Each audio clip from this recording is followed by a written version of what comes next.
first of all, I have to say that we really tried to get some of the key regional commissioners to take a chair in this, what we think very important discussion. But we didn't manage, so it will be producers and commissioners from the better part of Europe, I would say. And but let's hope that we will, really manage to understand what the meaning of this successful model, Scandinavian co-production or Scandinavian cooperation model. Also, I will act both as a moderator and panelist, but then you can take as a moderator. They are very good in that. So I will first ask my dear guests to introduce themselves. So let's start with my dear guest, Vanda Rapti. Hello, everyone. So I've at Viaplay, and up to recently, or up to the end of November, my role has been to head all the group acquisitions or the content buying, and that included co-productions, and as well as the distribution of our own content and related partnerships, so deal making around content. As of the 1st of, and I think actually that part of my role is make me quite relevant to this discussion today. My new role is more focusing on the sales globally, on the taking Viaplay Select, which is, you've heard a lot in these days about to the rest of the world, where we don't have a direct-to-consumer service, as well as ahead our launch of our direct-to-consumer service in the US and Canada, which in essence is taking content from Europe and bringing it with some force to the States and Canada. We wish you all luck there. Boban? Hello to everyone. My name is Boban Jevtic, and I am head of content strategy and developing. It's very pompous, but it's usually I work with content, and I am actually man between creative part and producing part in my. I work at Firefly Production, based in Belgrade. Short and sweet. Hi everyone, my name is Marieke Muselaars. I work for a Belgian or Benelux company, but I live in Sweden, so I guess that is my Nordic connection. No, we're a distribution production company, but we also have cinemas and animation studios, and for the last 15 years I've worked on many co-productions with the Nordics. I think the most famous one is still The Bridge. So I'm hoping to get a little bit of that expertise here to this panel. And also, I've moderated Nebojsa twice now, so I'm really happy that you get to moderate me once. Yes. And of course, for you who are here, who don't know me, I'm Nebojsa Taraba from Zagreb-based independent production company Drugi Plan. Recently, from 2 years ago, we are a proud member of the big family of Beta Film, who acquired the majority stake of the company. And yeah, that's it. So yeah, before we start to go to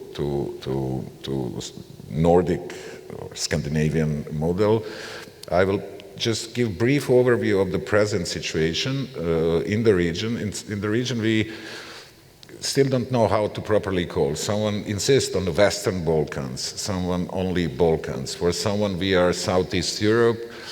Somehow we like to call ourselves Adria region, but when we say that, we usually have in mind Adria without Italy. So, yeah. So it's like, say, North Bank Adria.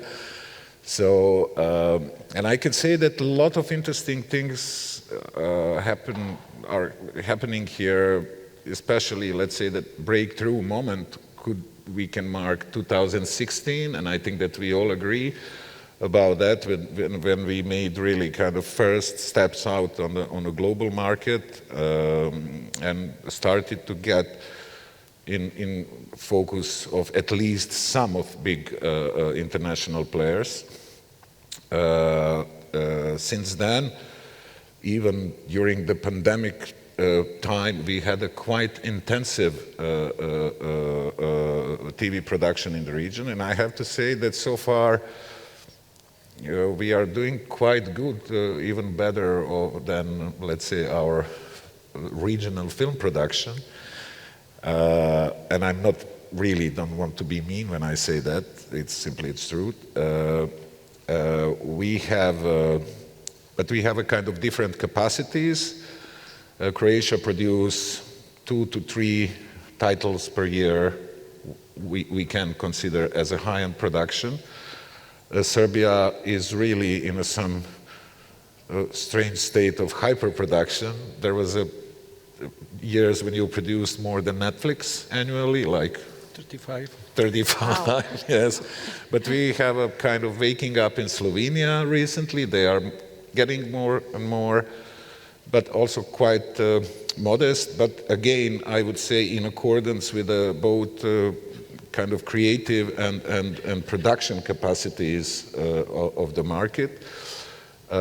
We can see that the telecoms are on the acquisition side, commissioner side, playing bigger and bigger role, especially in the case of Serbia.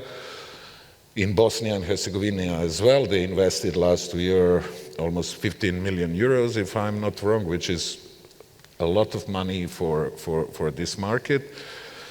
In Croatia, this year we made really major changes of the legislation, which also allows vertical integration. Then it increased the mandatory quotas, and it's much more clear about mandatory quotas of the commercial broadcasters. Then we managed to get national sub-quota, so-called Netflix national sub-quota of 4% for the global streamers operating on the territory of Croatia, which again, increased the, let's say, financial capacity of the market. And as you probably know, it's in this area, it's 15 to 16 million people speaking almost the same language, so no need for subtitle, for translations, it's simply the same language. But somehow we are lacking to work together. So in order to understand why we are not able to work together, I think that maybe we could try to understand the models coming from the regions of Europe where people are managed to work together and to reinforce, everything and to get the results. So that was the main motive for this panel. So I will start with both Marike and Wanda with this initial question: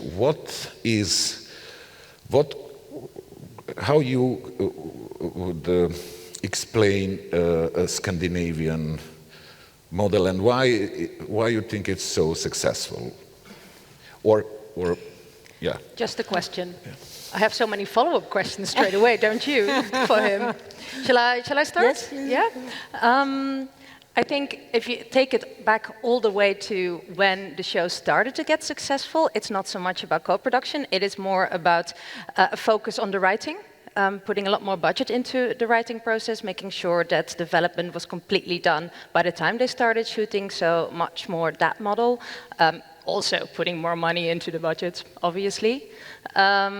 But in terms of co-production, it's not so much the production companies working together, it is really the broadcasters and now also the streamers working together. So there's the public broadcasters in, not Scandinavia, but actually the Nordics have, and I make that mistake all the time, even working there a lot. Nordics, it would be plus Iceland and plus Finland. Yeah. Then we have a Nordics. Yeah. Without two ends, we have only Scandinavia. Yeah, exactly. So the public broadcasters have a system called Nordic 12. And that means that they commission 12 projects together, TV series together, and all these series will be on their catch-up services, on their online services for 12 months, also being broadcasted linear, and afterwards the rights are available for others. So they commission those together from the region. Then there's also, of course, the system of the commercial broadcasters working together. So TV2 in Denmark, TV2 in Norway, and TV4 in Sweden. You have Seymour, a streamer that works in different territories. And then obviously, I think Viaplay made it even more interesting for all these countries to work together. Cue Panda. Yes, I mean, I agree on the points. I would break down the models slightly differently, although we are talking about the same thing. But so one is when, of course, one commissioner from the Nordics, be it a streamer, like we have been at Viaplay, or one of the public broadcasters, would co-produce or find pre-investment from outside the Nordics. So if we take that one model, I have kind of four, it's or sub. So on that one, it has been usually Belgium that will come in, Lumiere most of the time. And Germany, Germany actually with the biggest part of the funds. And so that has worked, for instance, because, and of course in your market that could translate in having other countries come in, but that works simply because the Germans or in Belgium would appreciate and believe that this content would work in their own countries. And that has been the reason. How to change this, I think, is to become more relevant for other countries, or to have content to show that would guarantee performance in their countries, and we can talk about it in a minute of how that could be. So one is the model where you get money from other regions. The second, yes, is the Nordic 12, where I'd like to clarify on that they are 12 shows that every year they do together, but in reality they are one of them is leading. Yeah. So the shows are completely like either from SVT or from DR or from ILE or NRK, and the others kind of pre-agree in advance that they will buy them. And so actually I think that is at least a model that should work here with a bit of the, but of course it requires the public broadcasters to come together and show trust to each other and agree, and that actually gives the commissioners on the various countries the comfort that, okay, we know if we do these shows we have at least this amount of money coming from the others. And the third, I would say, is when public broadcasters would go together with streamers or global streamers. We have done this a bit, but mostly Netflix have done it, so I suppose, and that I think it's possible to happen in this region if you get money from a global or other streamer combo with who wants to, yes, and then the last one, which we are doing quite a lot, and I actually think that is good for the producers in this region, and it's a step, in my view, for doing more in the whole region, is when we, both as a commissioner, but also production companies from our markets, would come in as a smaller part of a bigger production of another country, be it a US production or an English production or a German production or a combo of those. And in this case, we, of course, as commissioners would come in, either pre-buy a small part and get the rights for a region, support the project, and then, of course, that would help bigger projects. And if we translate this to this region, I think that could be a start to work well for the producers if there is a start of working as service providers, because we know that it is easier, in my humble view, to persuade bigger production groups or bigger commissioners to come in the region and shoot here, and then you support them with that. And if a local producer is part of a bigger production, that ticks a box. If you do a good job, that ticks a box. For the next time, you can say, oh, actually, I'm the one who was in part of that massive project. Now, actually, I have such a great idea, and that is more of a local project, but I think I can bring it internationally, so that it is a step to bring even then local productions to be able to do the model one that we discussed, or that is taking the shows internationally and finding international co-producers for own local shows. Sorry, that was long, but I think that's the 4 parts I see. Yeah, it's really interesting insight, thank you. But we also touched, Bob and I will for sure come to you, don't worry. We touched this important topic of the branding of the content coming from certain regions. So finding the kind of the code for not only for the country, but for the region as well. I think it taps in with what Wanda just said, that you need something that appeals to other countries, right? And the Nordics, I think Nordic Noir wasn't even something that the Nordics came up with. I think it was UK or Germany that started branding the Nordic shows as Nordic Noir, and that kind of spread out.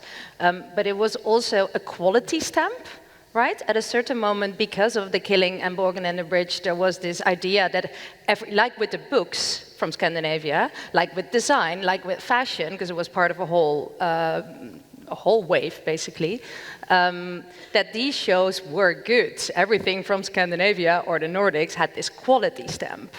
And yeah, you know, I've been working in Central Eastern Europe a lot, and I've always been thinking, okay, is there something in one of the regions of the region as a whole that you can use to promote the TV shows too? Yeah, that's a question for you, Bob, and we are, as I said, we share the same language, so we perfectly understand each other, but we are lacking to get the same voice in the, you know. So do you work together?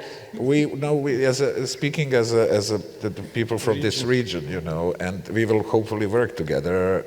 We have something in the pipeline, possibly. So, you know, how you will see the reasons why we have a quite different approach on the topics of our shows. I can say for sure, you know, according to the topic itself, which show is, even if I don't know anything else, which show is coming from Serbia, from Bosnia, what could be from Croatia, what is from Slovenia. So why we are so different and so same in the same time? Yeah, this is a complicated question. So I think that it's a lot of reason for that, actually, but I am optimist immediately to say, and after that I would explain why.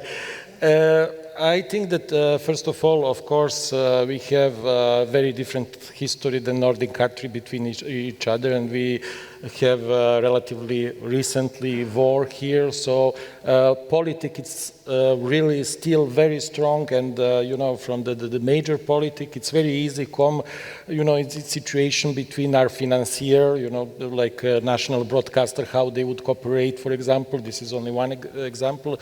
And all that, then it's some kind of cultural differences that it's absolutely real and that it's absolutely necessary in some way, that humor maybe is different in Macedonia than in Slovenia or something like that. It's a different topic, different everyday life on the end.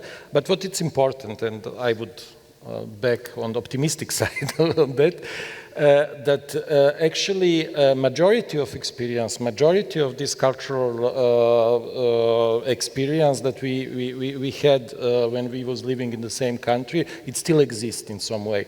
And I think that we should watch the good example of the movie industry, for example. It's a lot of bad example in the movie industry, but now in the whole region, you almost don't have the movie that it's not co-produced by couple of the country in the region, and it's going well actually.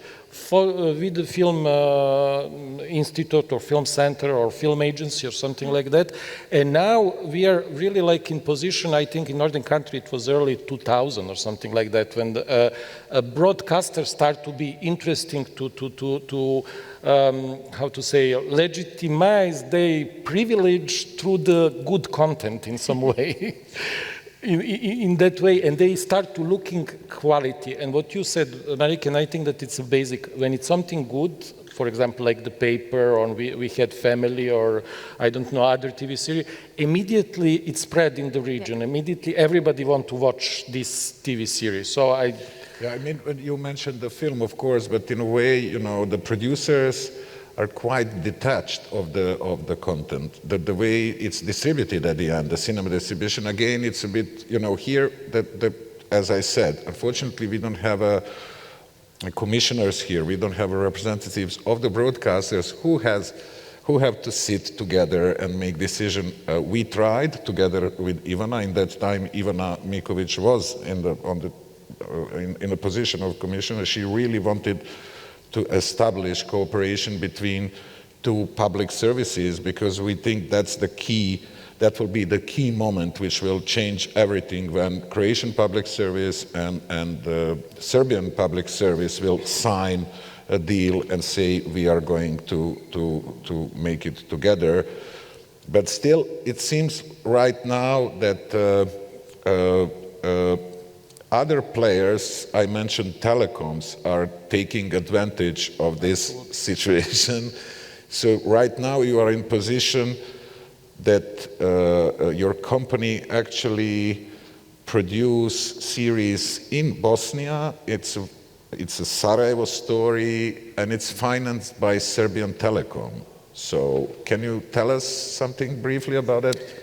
But actually this is, and I believe that one of the reasons that I'm invited here is that actually, I think that it's an experiment for us also to try and this production, it's the TV series Frust, it's this production, it was actually made screenplay, it's written by the screenwriter from Bosnia, but it was bought from Hungarian company, and they co-developed with us the story.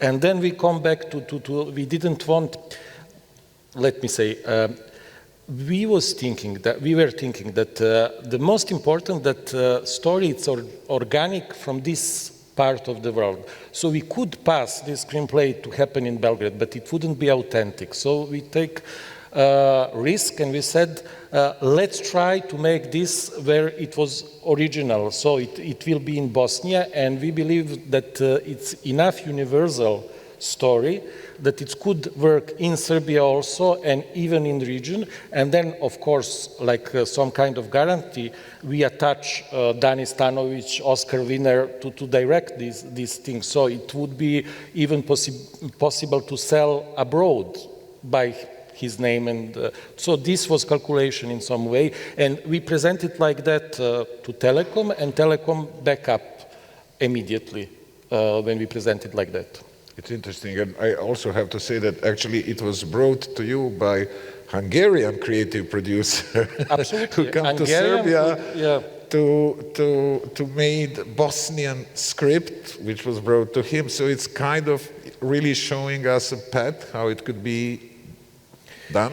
And you know, only to adjust something, and we would continue in this way, and we are looking now for the content that it's organic, connected, for example, Slovenia and Serbia, or Macedonia and Serbia, to really tell the story like that, and to keep a universal thing. And what is very important, and you mentioned really rightly, that we must change the way how we're doing. Producer was too disconnected from the creative side. They must be more involved. They must be more looking what other part of the region ask for, and what is the popular in this part of the region.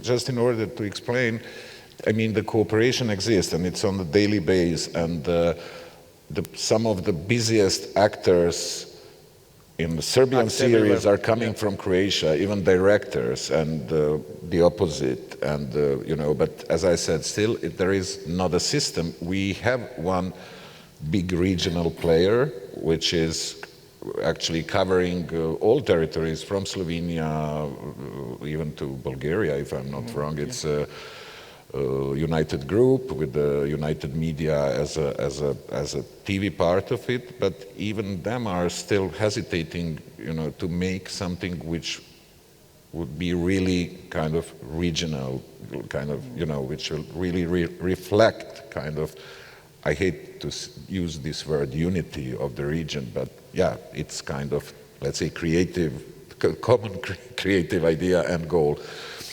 Marike, you mentioned, you wanted to say something? I wanted to say that the interesting thing, and this has actually not that much to do with the Nordics, but just with what's happening in general, what we're seeing is when the global streamers are coming into territories, that all these local players are suddenly much more willing to work together.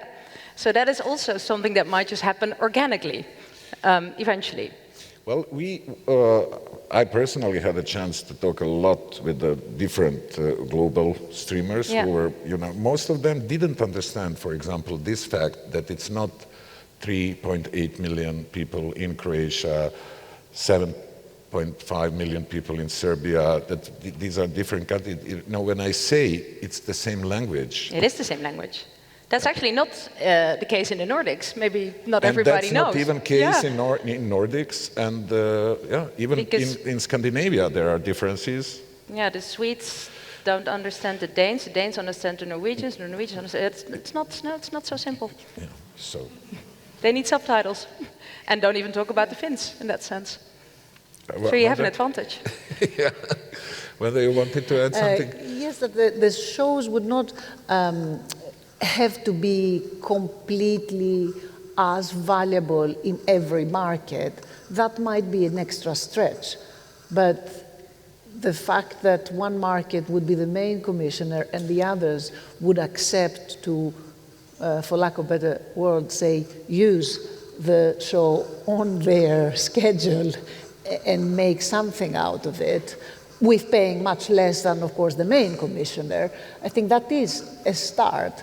And so I actually don't quite understand if there is, even from the perspective of a pan-regional player, like we are in the Nordics, for instance. Of course, we make a Danish show, and I can't lie, in Denmark, this is the market where the Danish show would work best. And then, of course, a bit less, or much less, but still well enough in other markets. And so from that perspective, I would expect in this region also that there would be commissioning, or they should be commissioning, having in mind one region, but that it would appeal to more, even if less so. But from what I hear, that you have also a lot of common talent that goes around the market, and that is normal. I can imagine that that is an easier, it ticks a box that makes things easier, one would think.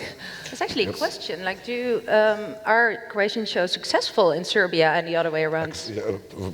Yes, very much. One of the most viewed show this year was actually Croatian series, The Last Social Artifacts, which was aired on the public service, and it was really record ratings. I know from my own experience that the paper was also very, very popular in Serbia and very much in Bosnia. But that's an acquisition then, not a commission. Yeah, but we have this, there is a spillover on a certain parts of Bosnia. Even now, a lot of things are geo-blocked and etc. But in a way, I felt it, when the paper came to Netflix, it was really, people felt proud everywhere. In Serbia, in Bosnia, the colleagues, they were like, wow, it's like, it's our thing, So, of course, we had the lead role was actually Serbian actress, Branka Katic, So there was one effort of the kind of regional. It came from regional production. It was success of HBO Europe, which also gathered the regional talents. And I have to say that for that show, we were actually the last on the list of the HBO Europe regions where they decided to come and invest in originals, in original production. And it was really original. It was not adaptation of like in a case of the Poland and the Czech Republic. There was mostly the formats coming from like Mammon or some other. Here it was really original script, and the show was actually very successful, and it even went to the States, which was not so common for the shows produced in Central and Eastern Europe, to HBO Go and HBO Now. And then unfortunately the season 2 was scheduled for 1st of March 2020, and we know. And then everything else started, so so now we are witnessing disappearance of HBO even as a brand. It's on the table, which is quite sad, But it brings me to another question: how much HBO contributed in the Nordic region, contributed when they were active there to the kind of overall quality, and now when they are gone, does it open a space for Viaplay or additional space? Even you don't have to prove yourself. You are following them now to the States. And HBO in the Nordics, they did produce a few shows per year, not that many. Not that many, no. Not that many. No. They've only been active for 2 years, I think, right? Sorry? 2 or 3 years they've been active as a commissioner. Yes, but Yeah. now they have put everything on hold, Yeah. so, and actually in other markets as well. If it opens more space, of course, for the growth, because obviously we can claim that we are a stronger local player, and they don't seem to attempt to take that space. They do have, though we should not forget, the merger with Discovery, and that gives them other sort of local content, albeit not kind of the scripted series. As someone who lives in Sweden and who actually subscribes to all this, I actually feel that Viaplay does fill a hole there, because indeed all the really good quality Nordic shows are gone from HBO now. So to find a service There where you is do only find those shows. one I mean, place. it's Seymour as well, obviously, Yes. but definitely Viaplay. I do Yeah. think that's an opportunity for other players. Yeah. It's a pity, though. But it's definitely pity. And you were mentioning Germans before, ZDF. Now, I mean, coming to this topic of the catalyst, that sometimes the cooperation is easier when someone came from a side and bring us all to the table. So we all know for the role of ZDF in some big, well-known Scandinavian co-production and co-productions and cooperations like Bridge, like Killing, like etc. But also a role of Lumiere. We saw this morning from your presentation that your co-production slate is nothing but Nordics, So no. you also played a quite significant role. I mean, the Benelux, another region of cooperation, to say that, is very well connected with the Scandinavia. So I think, yes, we definitely played a small role. Of course, as a territory, we're not so big, and we also can't bring that much in terms of money to the table. So we're never going to be the actual, we're not filling the gap, let's put it like that. I think it's been Germany, indeed, that was the catalyst for the Nordics, but also BBC4, because they were the first to pick up Nordic content for the UK. And then afterwards, Channel 4 and Walter Presents, and also platforms. But yeah, you need one bigger territory, right, to get to to make the financing plan eventually. But it helps because getting over that first hump of getting commissioned in your local territory, wherever that is difficult. But if that means that local commission means that you already have more muscle and a bigger package, then it's also easier to get out to that bigger country, that Germany or France or UK or Nordics as a whole, because who says that we can't actually co-produce in between the regions? It's the question for you, Wanda, in the first place. If you can measure the let's say the success of Viaplay, how much you relied as a, I don't know how to formulate this, through the, let's say, corporate policy, how important was the stamp of quality which the Nordic content already had on the growth of Viaplay? Oh, yes. Very important. Do you mean how much part of our success it is? I mean, firstly, we are taking the position in the Nordics as the top creator of Nordic content and of very strong top quality Nordic content that would travel within the countries but also abroad. The quality is important, and I think that also plays to, if I try to bring it back to this region, that which Marike also touched initially, is important if you're looking for co-producers from other markets. Because, for instance, even today, we can easily say, okay, it's a Viaplay production. Yes, not everyone would want to pre-buy it, but it is very likely that people would be more easy to rely on the fact that it's coming from us. Oh, that must be good then. And then, you know, if it is more easy for commissioners or actually buyers around other markets to expect in advance that it's going to be good, and therefore they can commit in advance.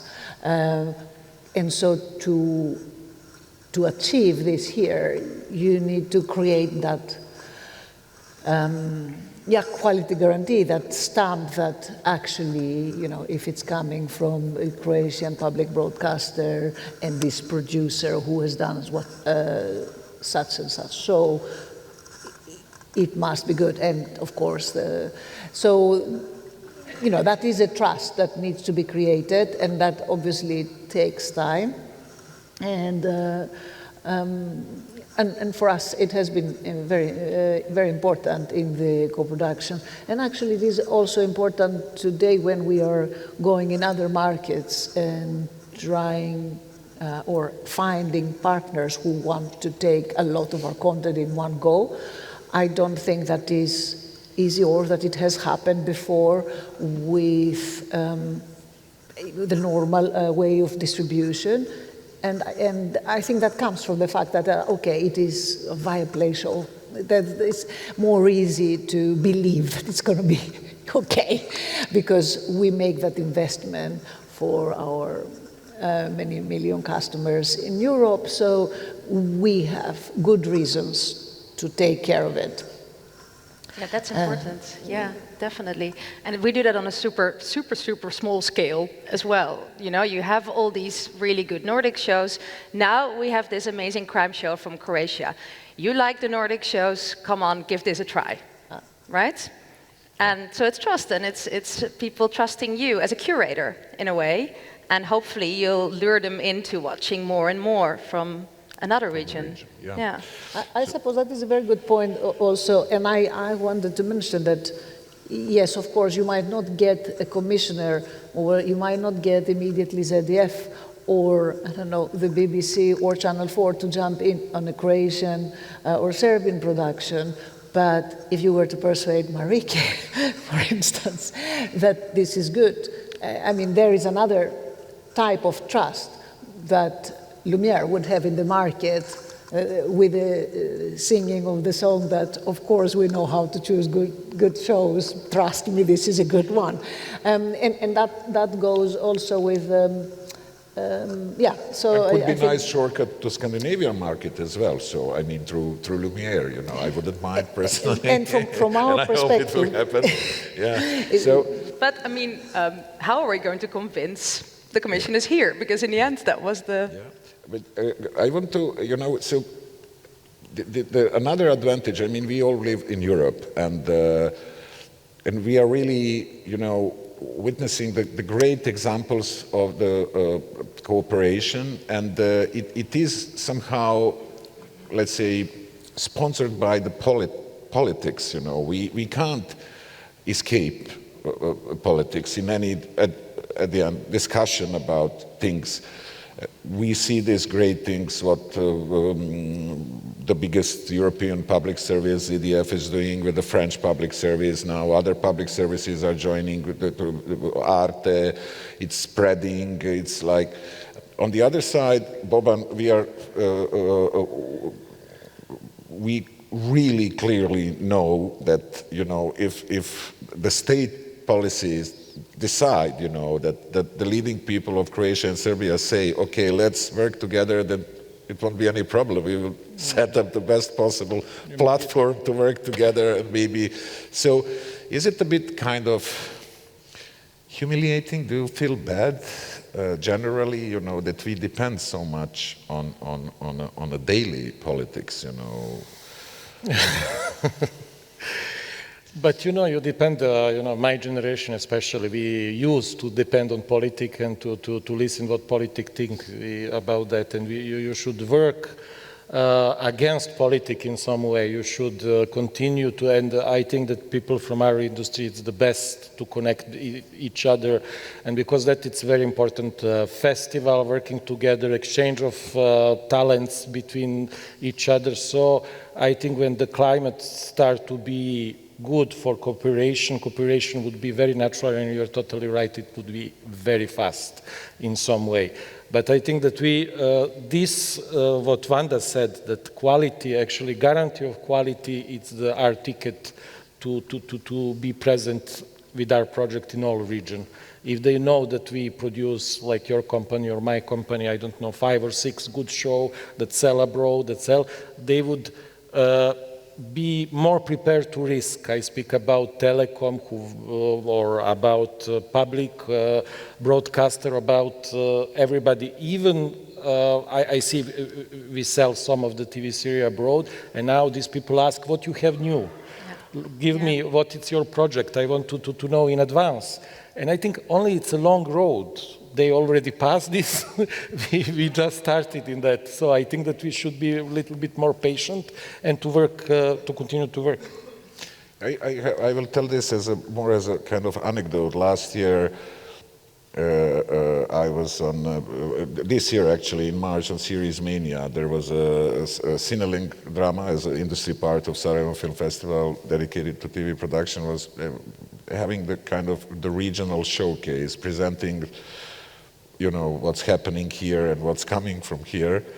And then I was sitting there and watching, and so they started with Serbia, and they had 2 series featured. One was about World War I, as we say, about better past, and the second one was about the Serbian mobsters. Then we came to Bosnia, and you can see that their position. So they, in all this madness, you know, the kind of due to this instability in relations of the all 3 nations living there, they decided to take care about the Jewish secret book. So, like, you know, that was the least conflict there. Then we come to Croatia. We were crying over, you know, human rights, corruption, all this stuff. And finally, Slovenia presented some supernatural ecological thing, you know, so it's like, and then I, you know, trying to understand myself, who are from here, trying to understand what is our code, you know, I realize how difficult it will be. So Yeah, so I hope that we managed to present some of possibilities. We have 1.5 minutes left, so is there any question for these great people here from your side, if you are concerned about this subject matter at all? Can I say something as a bit of a joke? Yeah. Of course, you are. Of course. I mean, what was also, I think, one of the main pillars of the success of the Nordics back in the days were those three amazing leading ladies, Sophia Helin, Sophie Grappel, and Sietse Babette Knudsen. Maybe you should just find 3 of those and make them breakout stars and get them into Europe. Yeah, that's like, and the nice sweaters. And yeah, and the leather pants. Yes. Yeah. You wanted to say something, Anna? Yes, maybe how Viaplay could be involved, or what could be our position in all this.